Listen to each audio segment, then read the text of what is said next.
سلام، هرو هستم. امروز میخوایم با هم این دونات‌های مرغ خیلی جذاب و خوشمزه رو درست کنیم که یه گزینه عالی واسه مهمونیاتونه، چون هم خیلی راحت درست میشه هم فوق‌العاده خوشمزه است.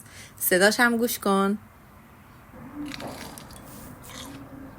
برای درست کردنش سینه مرغ رو با پیاز، سیر، جعفری، یک کوچولو فلفل سبز، نون تست، پودر سوخاری، یکم پنیر پیتزا و ادویه ها که شامل نمک، فلفل سیاه و پاپریکا میشه رو توی غذا ساز میریزم و خوب مخلوط میکنم تا کاملا یک دست بشه.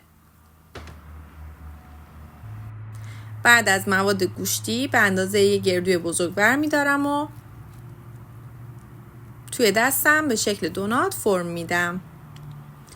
دونات های مرغ آماده شده رو میذارم توی فریزر نیم ساعتی خودشو بگیره. بعد از نیم ساعت از فریزر در میارم و توی مواد سوخاری میغلطونمش. اول توی آرد سفید،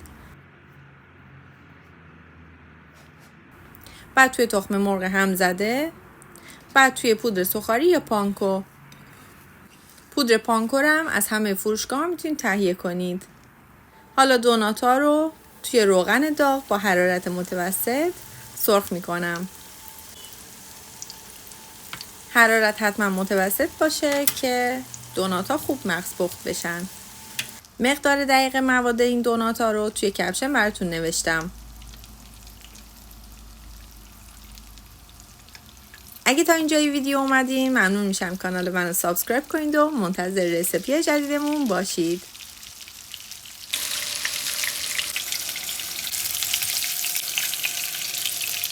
امیدوارم درست کنید و از خوردنش لذت ببرید. نوش جونتون.